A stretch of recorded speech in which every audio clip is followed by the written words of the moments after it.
a little friend right there situated. Ish by Peter H. Reynolds.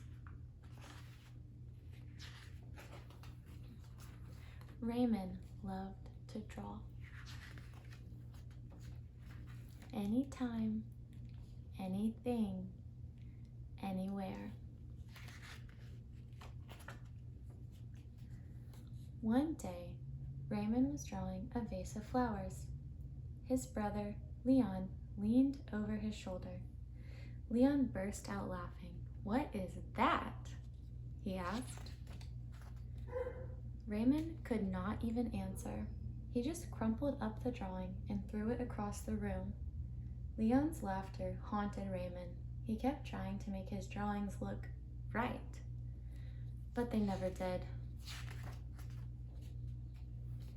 After many months and many crumpled sheets of paper, Raymond put his pencil down.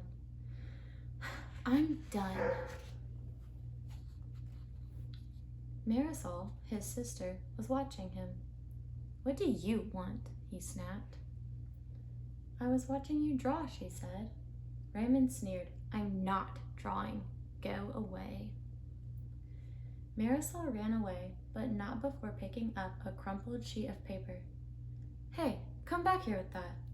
Raymond raced after Marisol, up the hall and into her room. He was about to yell, but fell silent when he saw his sister's walls. He stared at the crumpled gallery.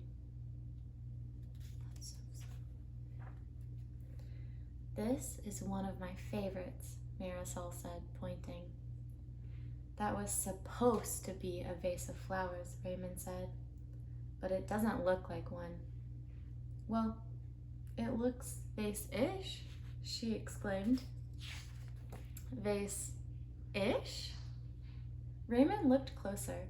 Then he studied all the drawings on Marisol's walls and began to see them in a whole new way. "They do look ish," he said. Raymond felt light and energized. Thinking ishly allowed his ideas to flow freely. He began to draw what he felt. Loose lines, quickly springing out without worry. Raymond once again drew and drew the world around him. Making an ish drawing felt wonderful. He filled his journals. Tree-ish, house-ish, boat-ish, afternoon-ish, fish-ish, sun-ish. Raymond realized he could draw his feelings too. Peace-ish, silly-ish, excited-ish. His ish art inspired ish writing. He wasn't sure if he was writing poems, but he knew they were poem-ish. Ponder. Pond, ponder, dream yonder.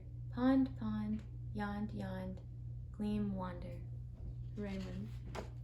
One spring morning, Raymond had a wonderful feeling. It was a feeling that even ish words and ish drawings could not capture. He decided not to capture it. Instead, he simply savored it. And Raymond lived ishfully ever after. The end. Ish Sky Color by Peter H. Reynolds.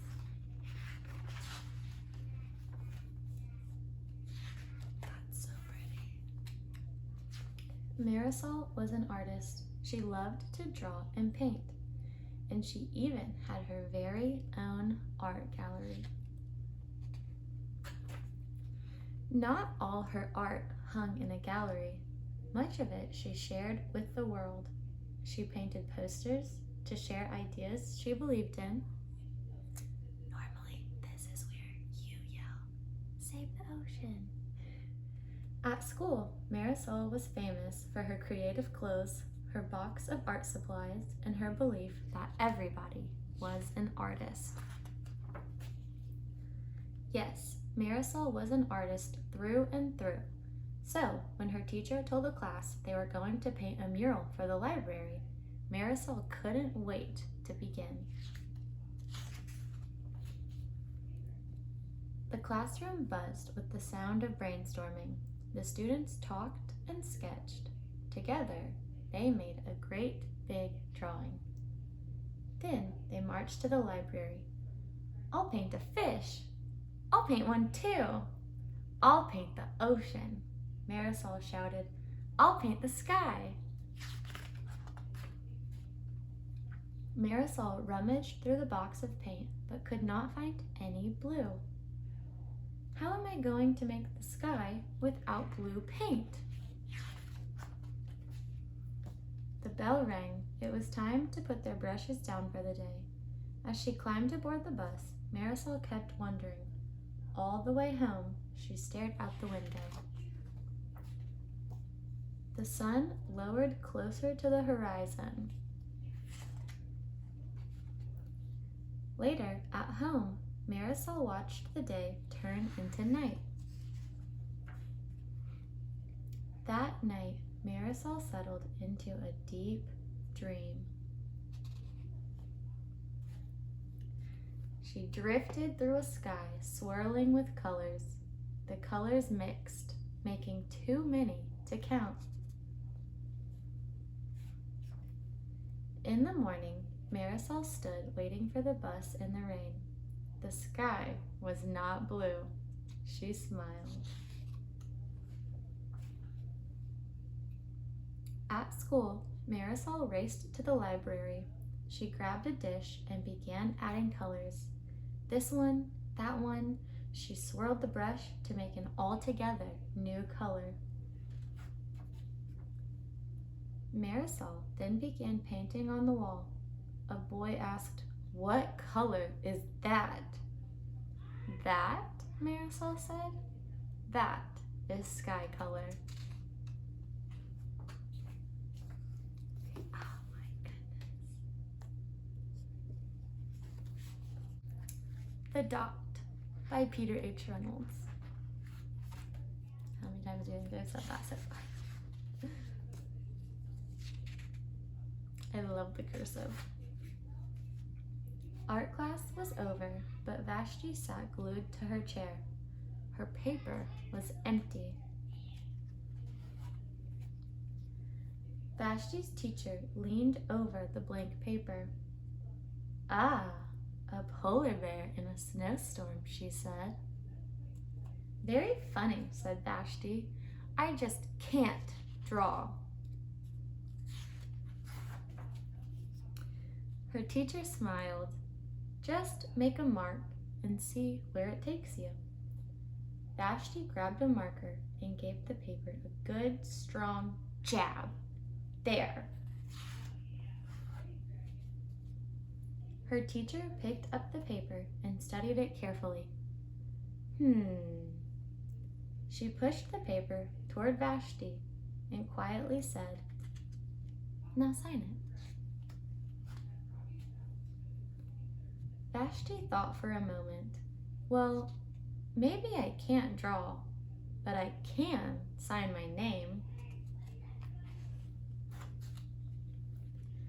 The next week, when Vashti walked into art class, she was surprised to see what was hanging above her teacher's desk. It was the little dot she had drawn. Her dot! All framed in swirly gold. I can make a better dot than that." She opened her never-before-used set of watercolors and set to work. Vashti painted and painted. A yellow dot, a green dot, a red dot, a blue dot. The blue mixed with the red, she discovered that she could make a purple dot. Vashti kept experimenting, lots of little dots in many colors. If I can make little dots, I can make big dots too. Vashti splashed her colors with a bigger brush on bigger paper to make bigger dots. Vashti even made a dot by not painting a dot. At the school art show a few weeks later, Vashti's many dots made quite a splash. Vashti noticed a little boy gazing up at her. "You're a really great artist. I wish I could draw," he said. "I bet you can," said Vashti. "Me? No, not me. I can't draw a straight line with a ruler." Vashti smiled. She handed the boy a blank sheet of paper. "Show me?" The boy's pencil shook as he drew his line. Vashti stared at the boy's squiggle, and then she said, "Please sign it." She was doing for the little boy what her art teacher did for her. That's so sweet.